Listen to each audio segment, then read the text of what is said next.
Hello. Bravo, JunYi. Bravo. That's fun. So let's welcome JunYi Chow, JunYi in Chinese. Composer. Yeah, JunYi Chow. Yeah. JunYi Chow. Yeah. And Chow. And having a chat with me today. And JunYi, just tell us a little bit.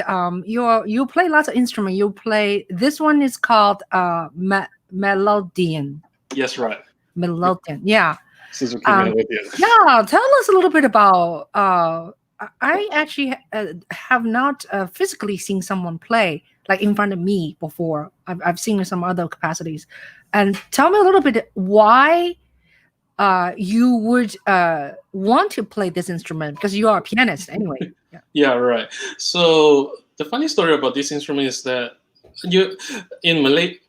originally I'm from Malaysia. So in Malaysia, when I was studying in primary school, we have music class. And in music class, normally two instruments they will use to teach us. One is recorder, especially in Kodali system, you know that. And another one is this, melodian. So the funny thing about this, in Malaysia, many would assume that when you see this instrument, it's for kids. But for me, I realized that I enjoy doing improvisation. And these particular instruments can actually create a lot of soundscapes that meant that I actually realized that it got a lot of possibilities in create soundscape as well as harmonies and different kind of techniques that you can explore, as well as improvisation and also contemporary compositions. Right.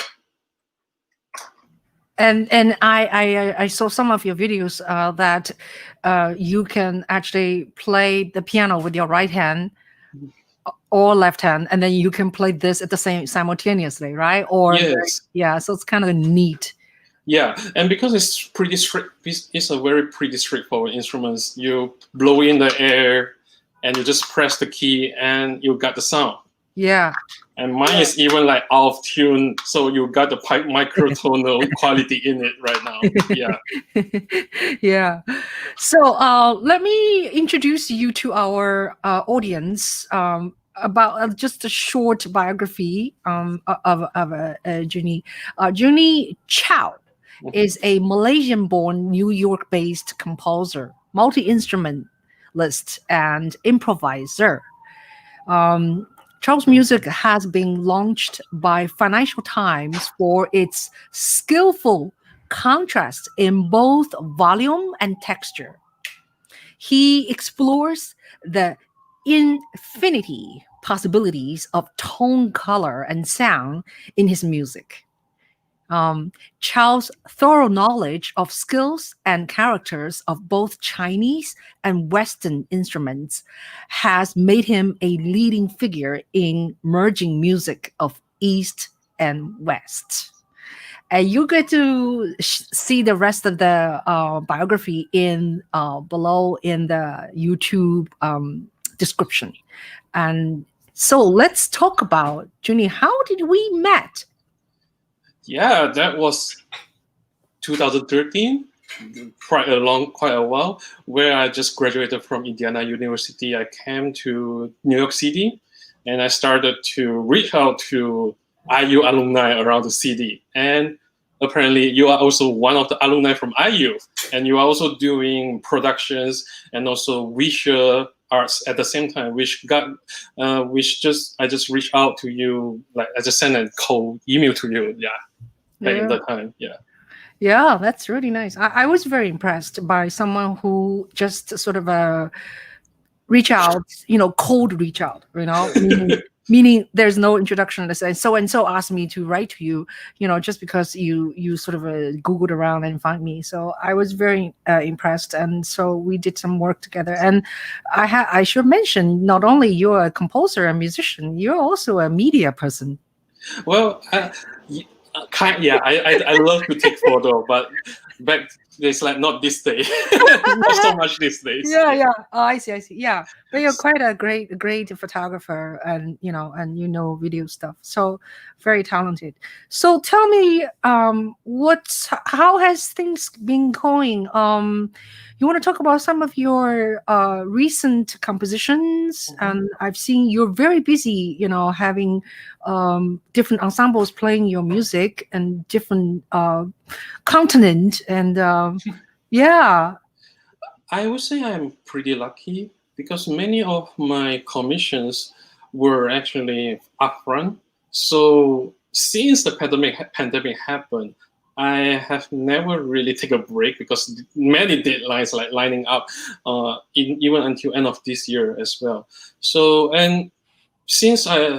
and also one thing very important is also that I collaborate with ensembles and artists from different continents, as you mentioned, from Asia, from also Europe, including also US. So it's a way to keep myself busy and also creative.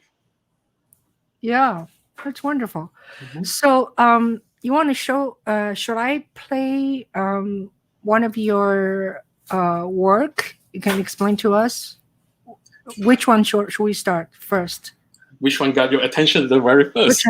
Which one got my attention? I really like the work. I like all of them, but one of them is very interesting from your website. That you have a very nice website. You have a website. One of them is you worked with your audience. You were clapping hands and you improvise with them, almost like a little bit like who I really love is Bobby McFerrin. I love his performance as well. Yes, I learned from him too. Yeah. So you want to explain to us what are we going to watch? And yeah, maybe we start watching first and then we can talk more after that. Okay, we're watching first. Okay, sound. Okay.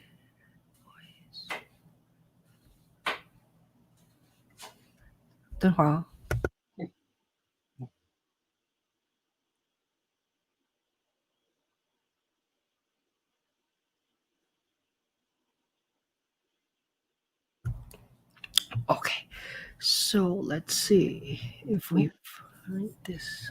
Okay. That's the one. Yeah.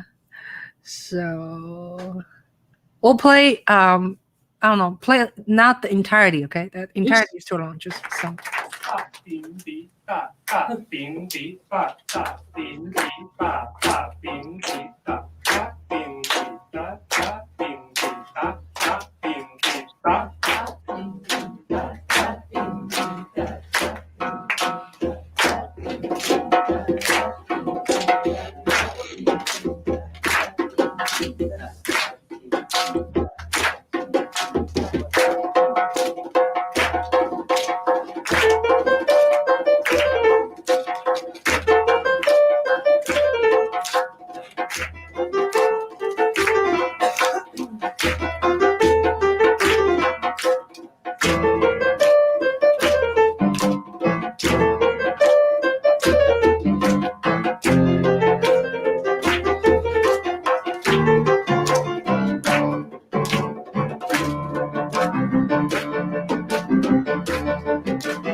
So Yes. So tell us a little bit about this clip. What happened? Yeah, actually, what is actually interesting is After that. after this, can we just watch like 30 seconds? Sure. So let's go back. Go back. Okay.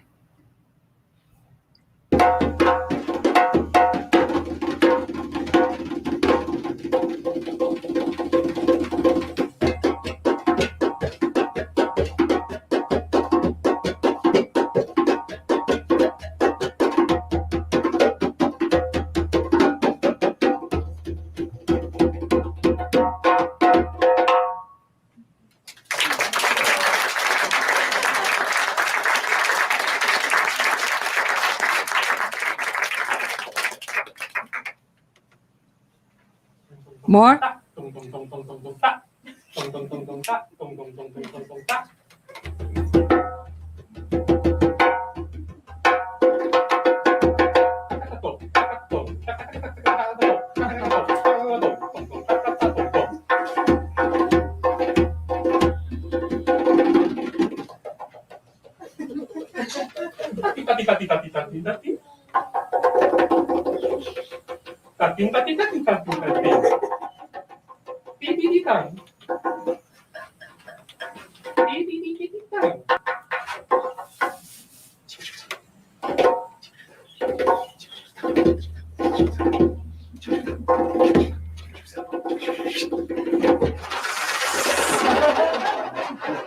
Yep. Yeah. Yeah, I think we're good. Okay.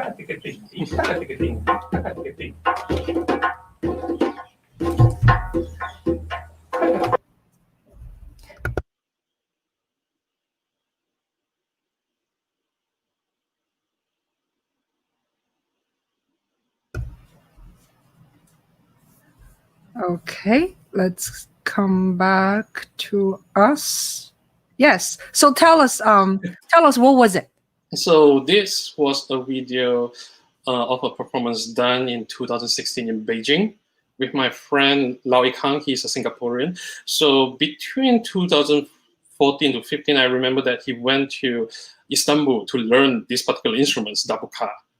And we are good friends. We knew each other when I was studying at Beijing Central Conservatory of Music.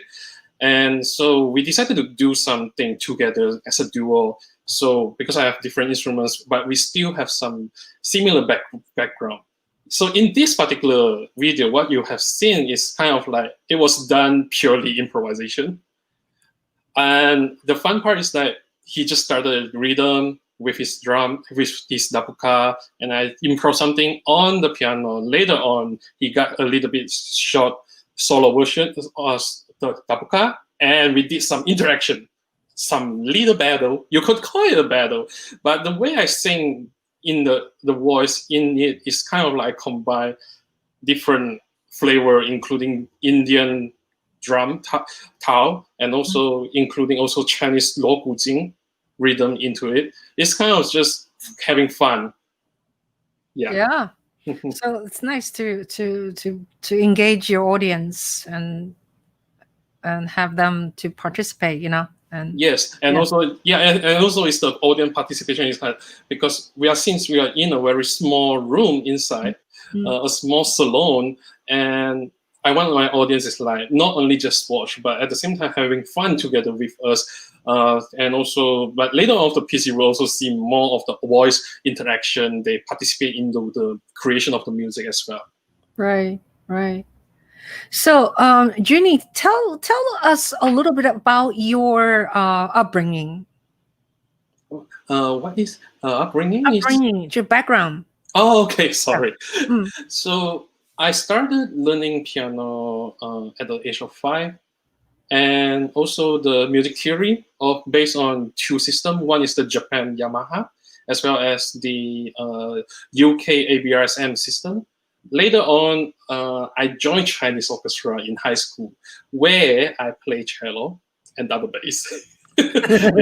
Yes, right. But that is the very important part of my music journey, because during that time I started apply the knowledge of my music theory, as well as imitate other composers to start doing some arrangement and even composition back in high school. And later on, after I finished my high school, that's when I decided to go to Beijing to further study in music as in composition. The reason I chose Beijing is also because I know friends over there, and that it's better that you have a friends in foreign places, as well as this. I know they told me about the program there. I can certainly go and try it out, take classes, and went for the entrance examinations and see how it goes. Yes, right. So how was your Beijing experience all together? Like, do you like living in Shoudu? Oh, I enjoy my days back in Beijing between 2005 to 2011, and it's not only the lifestyle there, but also academia-wise, what is important of the education in Beijing is it gave me a really strong foundation into compositions. That's because we spend so much time into learning the harmony, music analysis, counterpoint, orchestration, and a little bit of the electronic music. So all this actually gave me a very strong technical foundations. And lifestyle-wise, I still enjoy eating all the foods in Beijing. Yeah, 水煮鱼, 火锅. 水煮鱼 is like a Sichuan. I know, but that's the first time. That was my first dinner when I was in Beijing. So I remember that, and 羊肉串. Yeah, so all that these good memories about Beijing, and yeah, so the lifestyle is very different these days, but still you can still find something related to my good memories about the city and as well as life there. It's very different with Malaysia, but I see myself because it's just because I travel so much between China, Beijing, Malaysia, as well as US these days. Back in these days, before the pandemic. Yeah. Right. Yeah.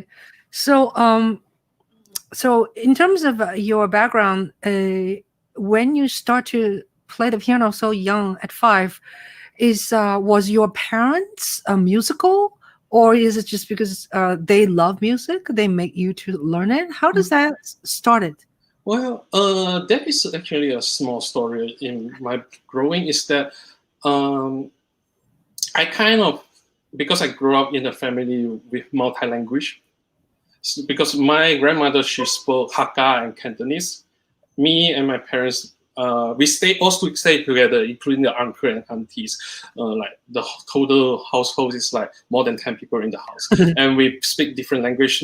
Me and my parents, we spoke Mandarin. Then I don't speak. I don't speak until the age of 5. Yes. Oh, really? It's like I kind of like I don't. It's like I don't. They say I did some voice, but it's like properly speaking, not until age of 5.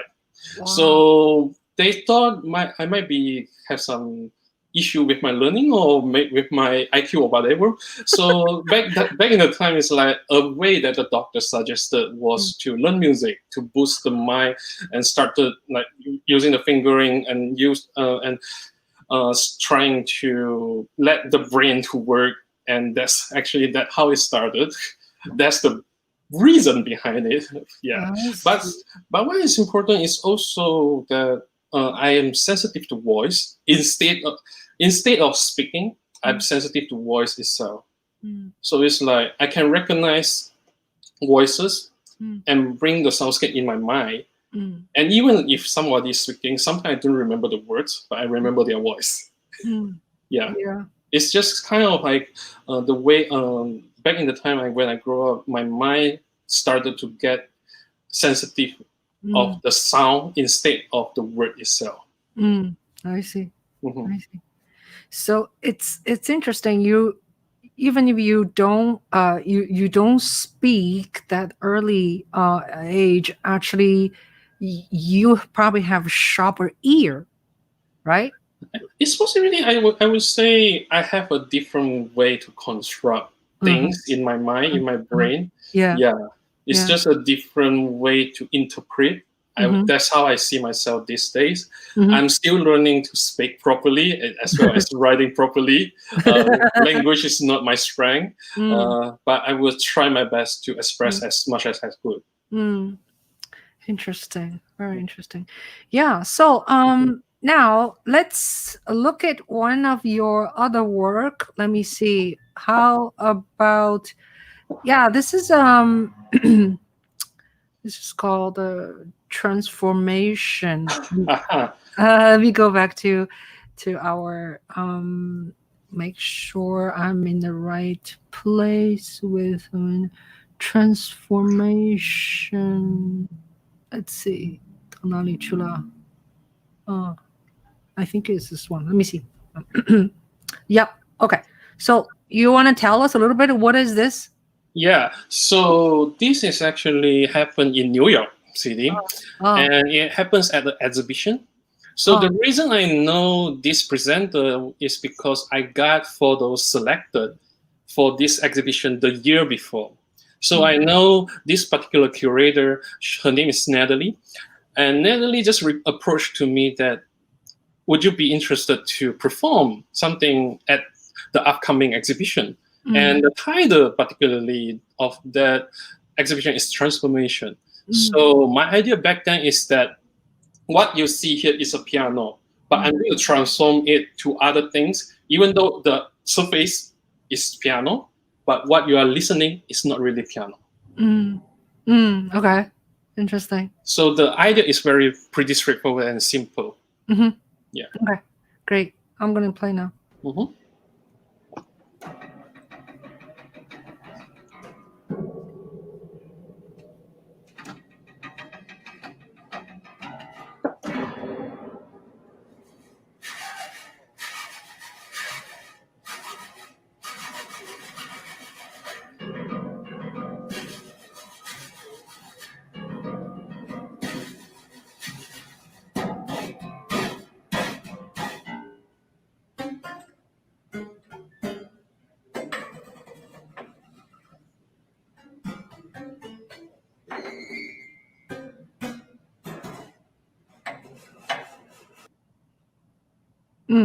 Sorry. It's okay.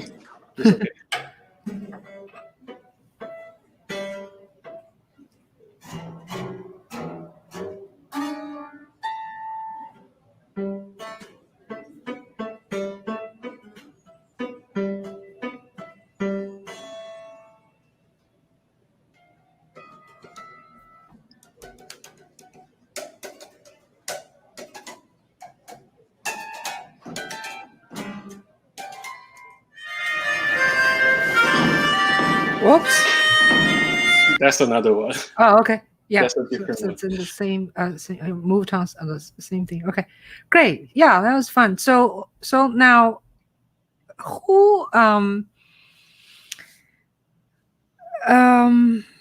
let's see, who was your main sort of inspiration when you deal with these 20th century music idea about sound, about not necessarily with the melody or rhythm, but you also can make music with other stuff. Do you have any idols? I learned from many different figures, I would say. One, let's see. Wow, that's a good question to ask for, because it's been a while for me to think about improvisation. Have you thought about John Cage? John Cage is certainly one of them. Yeah. But I'm thinking about something more recent. Who else have been? I would say one of the person that really inspired me a lot into listen as well as how he improvised is Vijay Iyer, the jazz pianist. It's simply his music is how he constructs his sounds from one simple motif and continuously expand it to a bigger world. And then for the improvisation part, what I enjoy the most is actually just a way to get to know new friends. For improviser, it's very important. It's like you do need to speak to each other, but the way you know each other is just simply, okay, let's do something. Let's jamming. Just jam. Through the jamming, and you will understand who this person is, because that's how you speak. That's how you also continuously interact with each other. And so, yeah, I think it's like every improviser so far I have been working and playing together. I enjoy working together with them, including the one just now where we stopped. Steve Wei, he's from Hong Kong, and he's an electronic musician. Yeah. Yeah. So when you were learning music in Beijing, do you also get exposed for sort of very contemporary, 20th century, 21st century ideas? Always. I mean, that is how the education for composition is over there, which is basically all contemporary concept music, and especially from European background, European education training is basis. That's why I said it's like it gave me a very strong technical fundamental back then, because it's where it's like I can see one note can become crazily different ways of writing it. And technical wise, and that's actually the next challenge to me when I went to IU, because when I went to IU, where I study with PQ Fan, my recent mentor. Oh, by the way, back in Beijing, I studied with a few different mentors. One is Professor Ching Juhl. The second, before this was preschool. During the first year, I studied with Chen Gang. Not the Shanghai Chen Gang. The other two. There's another Chen Gang, Mr. Chen Gang in Beijing. Another one, since second year until I graduated, I studied with Professor Tang Jianping. Yeah, and he is actually he is one of the person that inspired me a lot, because back then he managed to write music on one side. He know how to position it yourself very well. Because sometimes for composer, you want to know why are you writing this, and what is the good sense of this particular box. You want something experimental, you want something accessible. If you are going to write something in between, how do you balance yourself? And he is actually a person very wise and smart, I would say. Yeah. So moving on to IU. Yeah. IU, Professor PQ Fan, he is very important that he asked me about, okay, so we are going to go inside, going personal. Because all my music back then is like explosive.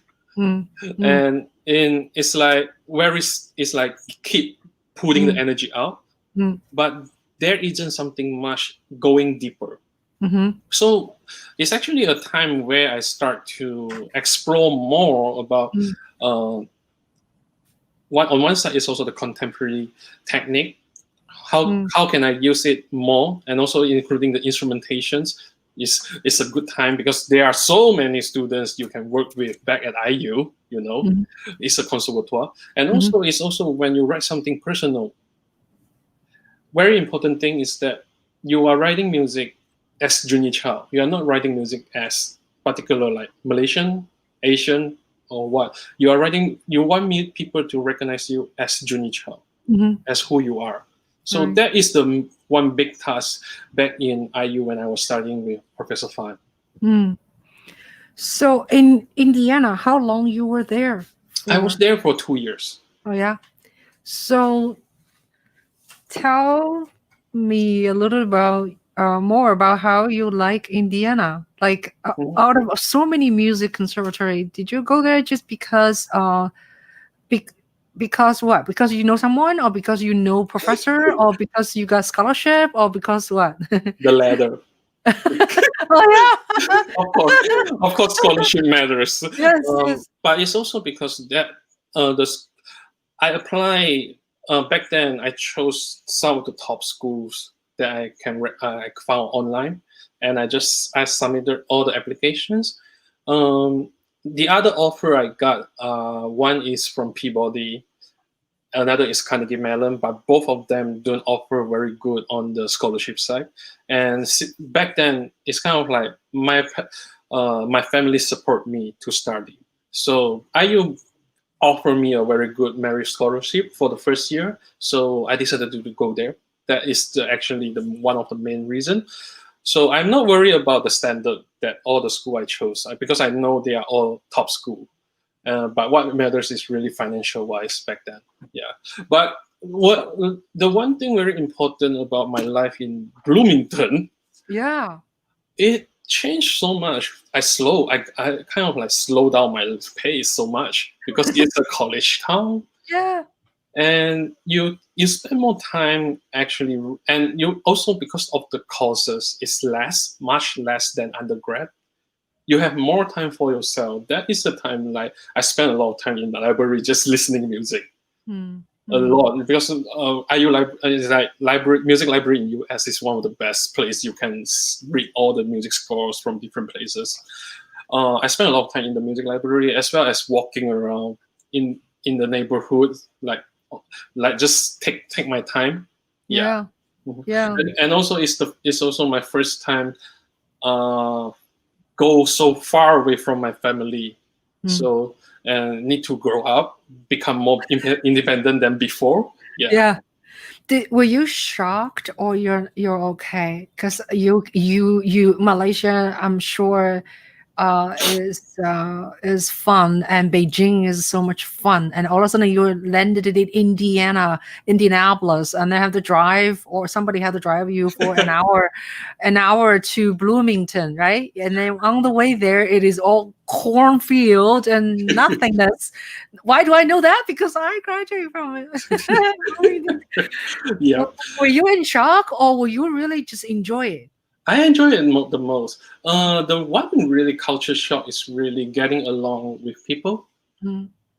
Because it's like one part is really I'm a very shy person and kind of introvert, so I don't know how to interact with like even housemate.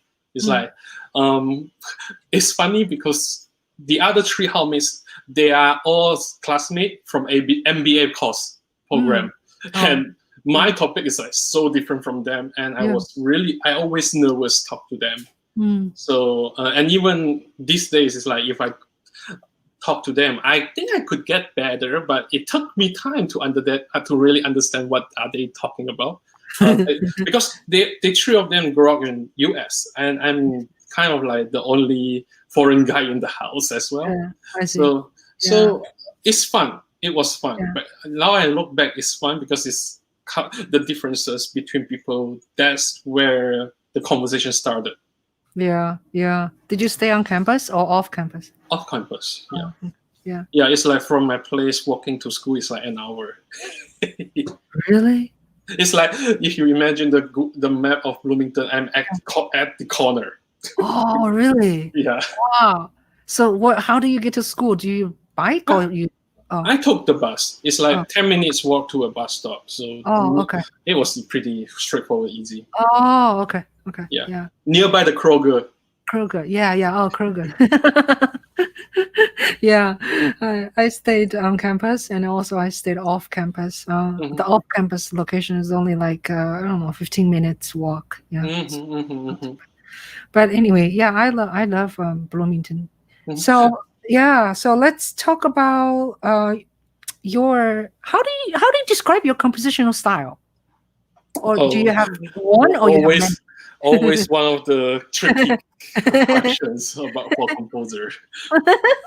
Yeah, I personally would love to use hybrid, and not necessarily cosmopolitan, but hybrid. It's just because I feel like I myself is already multicultural. Growing up in Malaysia, multicultural itself is already the default setting for me. And even though these days when I wrote music, I do have like the flavor of Chinese style or whatsoever, it's just because it's just a way on how I explore. But whenever I see something is interesting, I just find a way to adapt into my music. Whatever it is, like what you mentioned is like improvise. Why not? Like even for Indian music, why not? Minimalism, why not? Like complex in Europe, why not? As long as you find the right way to interpret and express your voice, that's what matters the most for me as a composer. And also, it's like, of course, and what I enjoy the most in my composition is also how I leave space for the performer themselves to explore. How can they participate in the music creation further? Then that chemistry goes on to the audience and back to me. So you are one of the few composers I have had a conversation with, and you are, I think, the younger one. Yeah, the youngest composer. Yeah. So now, I always interested in how your creativity process goes. When you write something, do you fiddle around on the computer, or do you fiddle around on a piece of paper or sheet music? Glad you mentioned. Oh, so you write on paper? Well, I mean, especially since the last few years, I started to drop my ideas on paper. It's faster. And even, I mean, back before this, I still drop something in numerous score, 简谱.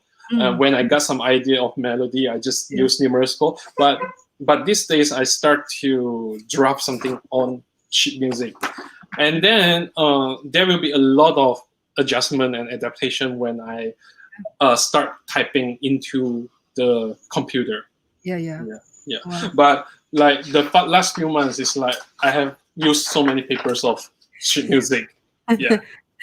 So do you write things better in morning or evening or anytime? One of them. I can't guarantee.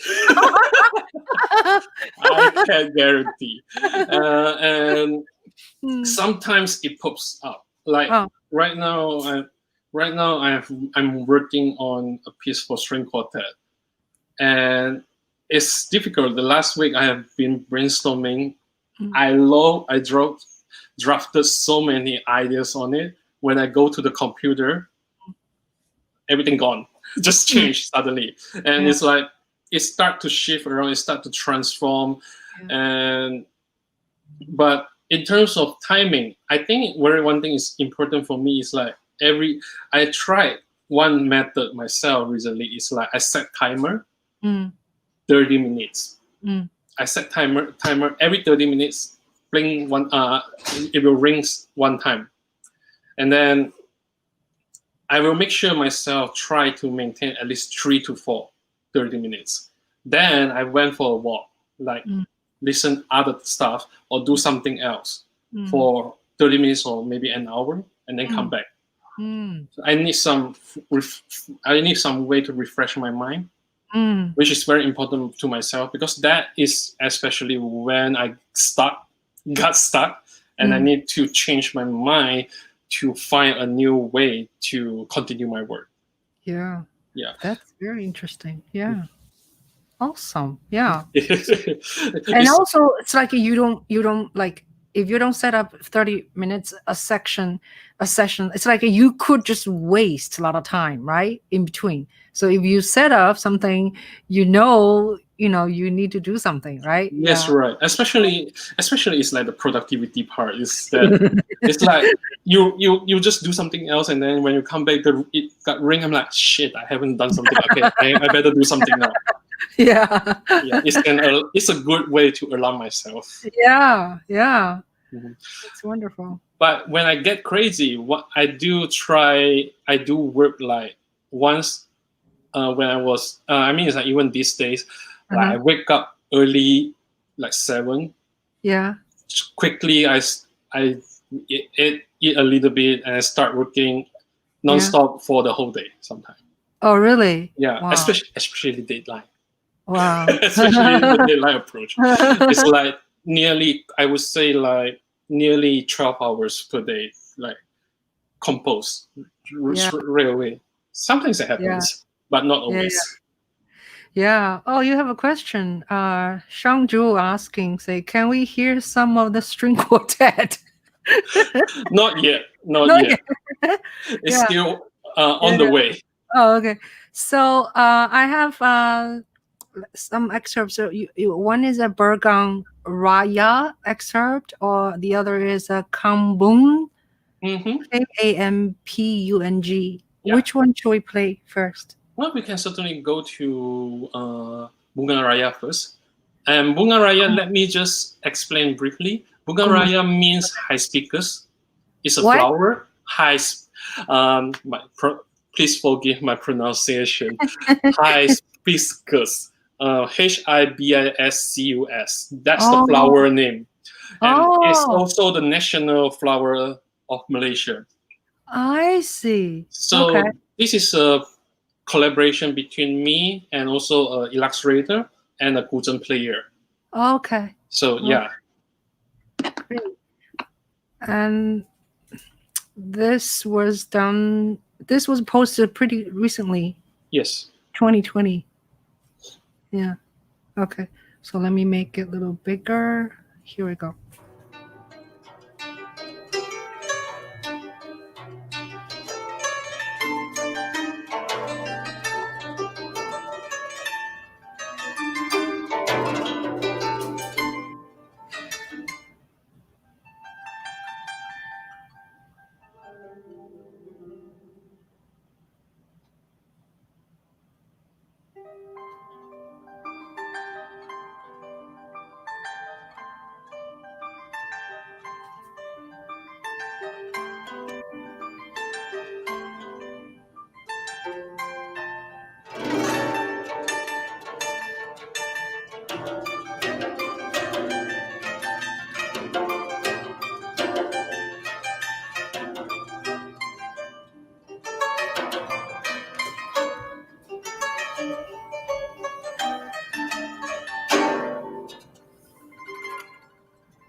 Nice.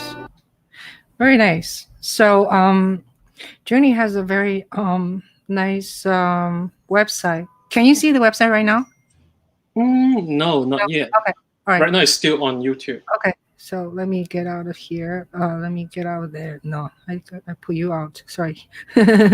So yeah, it was really nice. So so this combination with the 皮影 那个叫 Yes, 皮影 yeah, shadow puppet, right.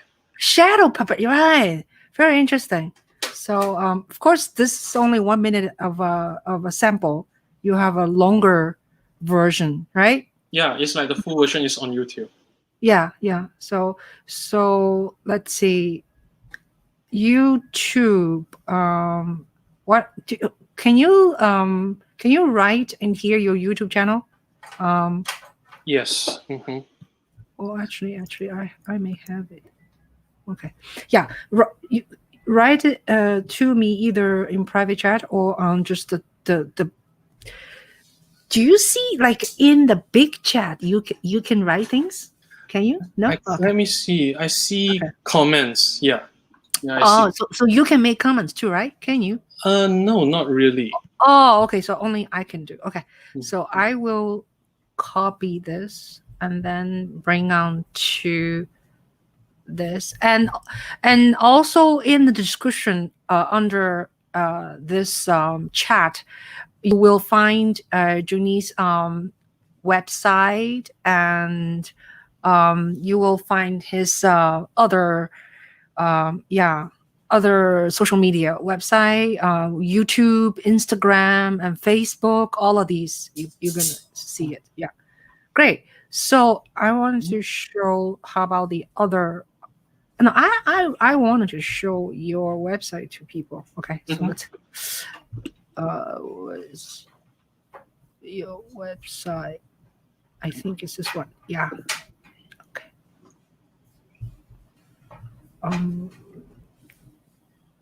So yeah, that's your website. Very nice, very classy. And you can see JunYi's bio in English and Chinese, and composition in different categories: orchestra, piano works, and solo, small ensemble. Yeah, Sean is waiting for your string quartet. Project. You have a lot of different projects. Music for dance. Yeah. I didn't watch this yet, so I wonder if I play this, would you be able to see it? Hold on. Can you see it? Yeah. Oh. What is this? Yeah, this was done when I was doing my residency at BAM Center back in 2016. Oh. And Lauren Peterson, she is a singer-songwriter, Yeah. Canadian, Yeah. but at the same time, she is interested like doing dance and also a little bit of choreography. So we did like a few collaboration of video during that residency. Yeah. I see.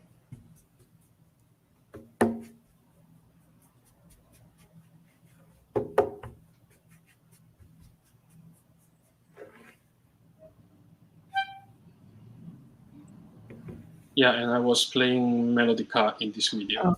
Oh, okay.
Yeah. Should I stop?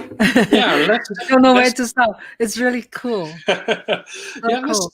let's just go through a little bit of the kampong, maybe. Which yeah, because it's like the one I sent you, the Chinese orchestra. one? Okay, yeah. Okay. Yeah.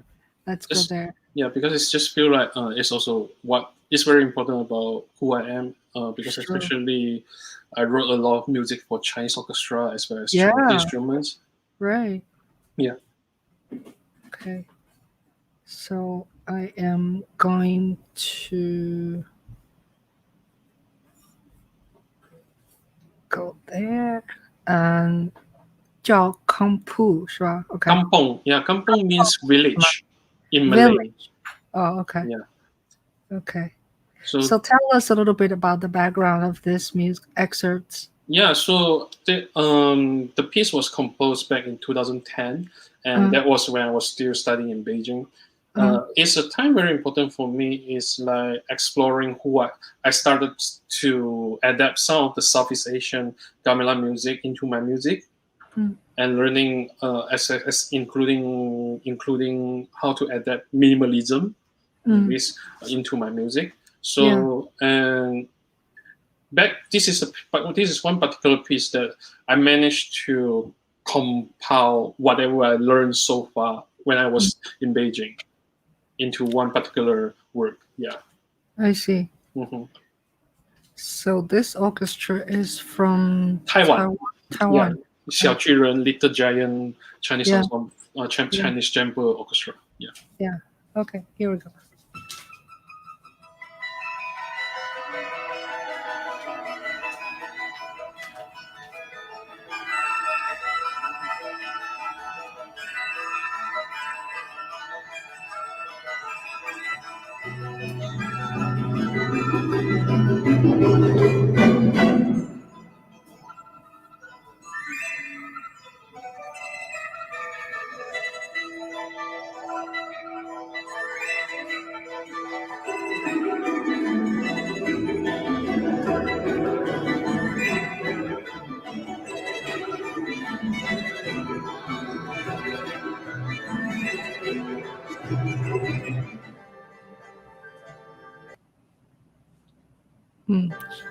Sorry.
Wonderful. Thank you. Yeah, it's very nice, nicely performed, very nicely done, multi-camera. So the entire piece is longer, right? Yeah, it's like about 12 minutes work. Yeah. So there's a one instrument I can't hear well enough. Almost sounds like a vocal. There's no vocal, huh? So Well, actually, they did sing. oh, okay. Yeah, I did ask them to shout as well. Oh, yeah. So there's lyrics in the score. Yeah. So you went to Taiwan? Not for the performance. Oh, okay. Not for this particular performance. Yeah. This is a really nice ensemble. It is. They look like very together and nicely rehearsed, and yeah. Yeah, Little Giant is one particular Chinese ensemble that they always program some new works from different continent region, Singapore, Hong Kong, China, including Taiwan. Yeah. So they always the conductor, the music director himself is interested always in exploring and also promoting new works by living composer. Yeah. Through that. Yeah. That's so important to promote living composers. Yeah, I love working with living composers. It's like, the best scenario, right? Once you see the score and you play it, and then you can ask or raise questions or find out what his or her intentions are, and then there's a feedback, and then composers love performers to also ask questions, right? Yes, thank you.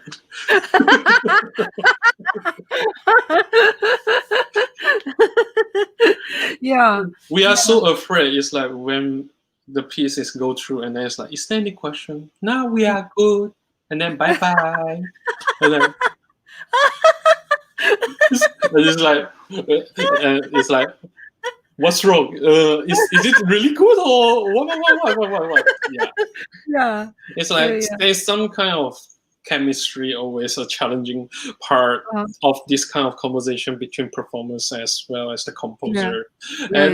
That comes to a place where I started also compose music and I perform myself sometimes. Yeah. Right, right. So, so tell us a little bit more about what do you see? We're in the pandemic right now. I know it doesn't affect you too directly because you're still working. But how do you predict like this next 12 month? What's going to happen in the arts in general, performing arts? Good And, question. So that is yeah. something that I can't really. I mean, for me, I couldn't say much because I'm not a prophet. But what can I see is online content would be possibly something more, Mhm. and it is actually a good timing to learn more about how to get to virtual and Mhm. including Right. create products that could function in a virtual way because that it I mean the way how I've been working since I graduated is always virtual. Mhm. And Always yes, right. it's because it's like it's like a commission come in. I never really meet some of the performers as well as ensemble sometimes, Mhm. because they just know my name and they got my contact. And Mhm. if I manage to go to the place Mhm. for rehearsal, including the concert, that Mhm. it would be great. But Mhm. that isn't the issue most of the time these days. Even though sometimes because the presenter couldn't afford the travel part, Mhm. the airfare is so expensive as well. Right. So one thing I'm sure is that online content would be more. Second Mhm. is also really artists really need to find a new way to identify who they are Mhm. because you can't really create things back then anymore. You Mhm. need to find another way to interact with your audience, interact Mhm. with your art, interact with your fans or whatsoever. And if and what am I interested is actually create more conversation between me and my followers because Mhm. um, most of my time on my social media, I use it more like a notice board. Hey, I got new word. Hey, I got some new performance. But I never really got more conversation with my followers. I want to understand like how can I help you? Mhm. How can my knowledge be more useful at this point? And it's just like I want to help others as well because not it's like it's a good time to find new ways to share with Mhm. others, and also like what you are doing with this particular series as well. Because if this could be a like long term series that you share new content and share new collaboration and possibilities with your audience, it's Mhm. very important because when things become more virtual, it's like it's harder to continue to follow up with your collaborators from Mhm. time to time because everyone have too much places to focus. Back Yeah. then, before internet, you can just focus in front of you, and Yeah. but now it's like there are so many contents you need to put it up on virtually, so you get more new possibilities. Yeah. And actually, I see this as a new way to also create new works because it's like it push further. Yeah. Eventually, this is the future. But the thing is, what is the root? What is the core value that I wish to continue to promote? But it's just transformed to another new way to share with Mhm. others. Yeah. Yeah. Mhm. So, And I don't think it's just 1 or 2 years thing. It's 1 or 2 year things where you can start to meet each other in real time, having coffee together again, or go to a concert. The yeah. lives, but then the content will be different. The way Mhm. you experience daily life would be is already different. Mm. Yeah, that's Right. how I see it. Yeah, Right. Right. it's So, not easy. It's not no. easy. Yeah, Yeah. but it is Yeah. what it is. Yeah. And you have you have received some awards for music. Like among the awards you have received, including grand prize of best original orchestra work from Hong Kong Chinese Orchestra Mhm. International composition competition, and also you have received commissions from Albany Symphony Orchestra, Hong Kong Chinese Orchestra, Singapore Chinese Orchestra, Georgetown Festival of Malaysia, Malaysia Philharmonic and Youth Orchestra. So you work with lots of Asian orchestras, and also you are a composer in resident of the TENG company Singapore. Yes, right. Tell me a little bit about what is the TAN company? So What do you have to do for them? 1 second, just need to carry one thing first. Okay. Okay, yeah.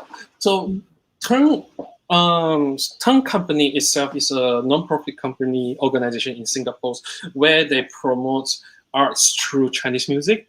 And I'm their composer in residence, where I'm responsible to compose and arrange music for them. So in the past few years, we have already, the way we collaborate, our collaboration is including 2 particular albums and also other works. And last year we also published one particular book, which is very important, which I want to promote right now. Is this Oh, the TAN. The Teng Guide to the Chinese Orchestra. So I'm also the co-author with Wang Chenwei and Samuel Wong. Samuel Wong is the creative director, and Wang Chenwei is the academic advisor of the company. So it's very important that Chinese instruments, especially in Singapore and Malaysia, and even in Asia, sometimes people see it as traditional instruments. So how do we bring the traditional stereotype? How do we break through that? It can be very contemporary, but at the same time, this traditional and contemporary, it needs to find a bridge that bridge the gap and help people to understand what happened here. And it can be very fun and interesting that these instruments, how we appreciate these days. Yes. So Tang Company itself, they have we created a lot of different works. Last year we have one particular project called the Forefathers Project, where we incorporate 4 different ethnic Chinese groups in Singapore and use their traditional instruments as well as the folk music and recompose them in a modern setting. And then at the same time, we also collaborate and compose music like Evolution of Disney. Yeah, something like that. It's like, so it's a fun collaboration. I see. Yeah. So, in Chinese, 这个 TENG, how do you write? It's over here. Huh? Oh, wow. That's a complicated way of writing, right? I have no idea. What is this? Yeah, it's the sound of the drum, actually. Oh, this It's is... the drum name, I think. Oh. I think it's an old term. It's an old letter. Oh, it's yeah. Old letter. Yeah. Yeah. This is an old character. Yeah. 我不知道这个，因为how do you pronounce it? 藤? Yeah. 藤. Oh, okay. Yeah. 藤. Right. 藤. Okay. Great. Yeah. All right. We're good. We're doing great. And any other issues you want to talk about before I give you the a little rapid fire? Or do you have any question for me? I do.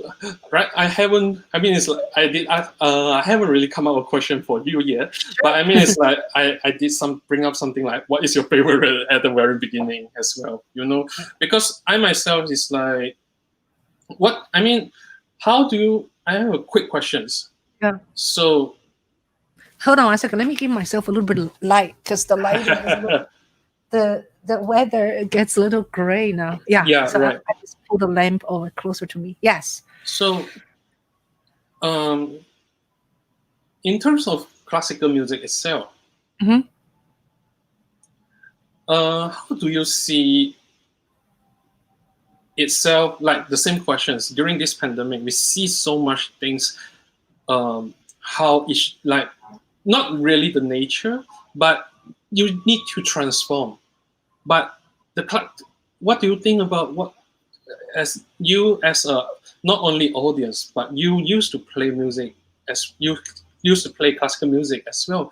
But I'm just curious, you as an audience, what are you looking forward to from the whole scenery, and what kind of, like, do you still expect composer to write the same work, or like what do you expect from us actually? From composer expectation. Composer, also the scenery, also the work itself, and how the education itself as well. Because as well today there is a big news where the CAMI is going to shut down. The artist agency, the big class, and most of them is classical music, which means something is broken in this system, you know. You mean CAMI is going to shut down? I have no idea. Yeah, Really? it's like this morning is posted on the newspaper. Yeah. Oh my God! Oh wow! I know, right? It's this particular thing will change the whole. I think the whole system, how it works. You know, how people will appreciate the classical music as well as the performing arts itself. Yeah. So everything is evolving. You know, I mean we don't even talk about pandemic. Okay, just pretending the pandemic is not even here. It is already difficult enough to have the performing artists to survive. You know, the relationship between a performer, and then you have to go through a manager, and the manager has to go kiss ass of presenter, and then presenter has to go, you know, back and forth to, you know, communicate with the manager, and then this is the whole, you know, thing is just so complicated. And so I think because the technology and because the internet, because lots of people have their own way of utilize social media, and I think the middle person is disappearing like a CAMI, you know, which is not surprising. I mean, they do work hard, but they also, you know, take up a huge chunk of artists' income, you know. And that's the commission coming in. Yeah. So that's but also the pandemic right now is putting arts in a really dangerous situation and platform. You know, orchestras are having no audience, and then they cannot produce. They're having a hard time to collect money anyway. Even they had a regular season. Now there's no season. Then a lot of orchestras is cutting and not paying. Like Metropolitan Orchestra is now paying their musicians since May. You know, so that's a difficult. Yeah, what do I expect as a audience? I'm pretty open with all kind of different styles of music. I love classical music, and I love new sounds. I love working with living composers, and so I personally myself pretty open with all different styles. I love jazz too. So and world music. I love different sounds from different countries. And so your question is really big. It's very we have to think. Yeah, no. It's a good question, but it's complicated. Yeah, I don't know. I think this is like an ongoing conversation. Yes, definitely. Yeah. Because it's just how people are interacting with each other and help each other is really changing back compared to how time is. You see, it's like even though we both in New York City, we still need to check. We are having this conversation here at the online platform. Right. But in the bright side, we, you know, because the Zoom or this kind of talk is possible for people still keep communicating, right? So can you imagine if there's no internet and how this whole thing? To be honest, if there's no internet, I don't know. I sincerely don't know how do I survive. Yeah. So I know. If there's no internet, I would possibly not in the US at this point. Yeah. So, all right. So let's do a little bit fun question, lighter question. Here you go. Are we ready? Here we go. Okay. Okay. So let's see. What's your favorite color? Color. Black. That's great. Sorry. No. There's no apologize. How about other than Malaysian food?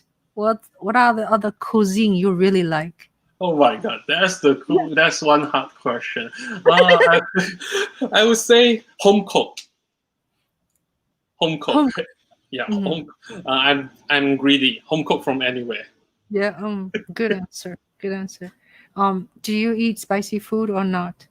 I do eat little, Okay. not over spicy, but I can stand Yeah. on spicy. Yeah. Last book you read.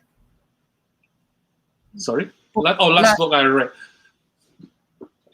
This one still reading. Oh, 这讲什么的？ Strange Stone is Peter Hessler. He is actually a writer also for National Geographic, and he traveled to China. So he tells story what he saw in China in a very. It's like he shows people many different perspective and details of. He didn't like say anything like what is right or wrong. No, he just show people, and not even tell. He shows. So in a very simple writing manner, even I can understand his writing. So which is very fun. And Wow. yeah, and it's like the first chapter. Wild. Flavor. Wild flavor. Oh. Yeah, way. Yeah. Yeah, and it's like I never really understand so much about the world of Yewei, and it's like he shared this story. I believe it was before the SARS, and it was fun because especially how people compete each other in that one small town and selling mountain rat meat. Yeah. Wow. Yeah. Great. That's good to know. Yeah. Let's see. What a question. All right. If you have a choice of having lunch with 3 person, dead or alive, who would you choose?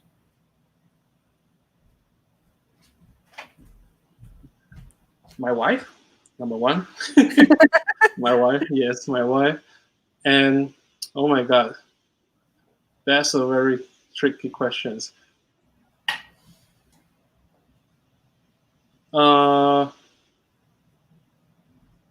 One big brother. He's a housemate. He was a housemate back in IU. Mike. I mean, and then the last one. Well, I would say my. Oh my God, I want to twist my parents together. Yeah. That's nice. Yeah. That's nice. Yeah. All right. So now if I were to take you out for a happy hour, what would you order? Oh. Something with red, orange, or yellow color. Because I don't really particularly have any choice. I don't drink much, but as long as I read something has the color of red, orange, yellow, that would possibly be the first one I go. Or the second choice would be blue or green. Sangria. It's sangria. That's a lot of choices. Sangria, red wine, or strawberry margarita. That's red. Okay. Right? Or mango margarita. That's yellow. Yeah, mango. I think mango margarita would be something I would choose, or something crazy like blue or green color. Yeah. So it's like pretty opposites. Yeah. So, what do you see yourself in 5 years? That's kind of a long question. Sorry. No, this is actually important. I do wish. One is that I managed to get into doctorate program. I've been applying the last few years, but I didn't get it. I wish I could get it in 5 years from now. 5 years from now, I'm right now working on a project that would build, that focus on traditional instruments, and in promoting traditional instruments into a contemporary music world. That is one project that I wish to continue. It's a long term, but 5 years I would love to see the shape is there. 5 years from now, I wish I have already started. I wish I am not I'm on the way to middle stage career. So which means over in US, I started to work with established orchestra as well as also whatsoever in classical music or even film music. Who knows? I don't know yet. Right. I really wish I could. I wish I have been doing something crazy, different, and but also inspiring. In short, yeah. Good answer. Very good. So, all right. So when you decide to go to Indiana because of the scholarship, when you go to Beijing is because you know someone. When you come to New York City, and you came, and then now, if not New York City, do you think? Can you think of yourself live somewhere else? I would say Hong Kong.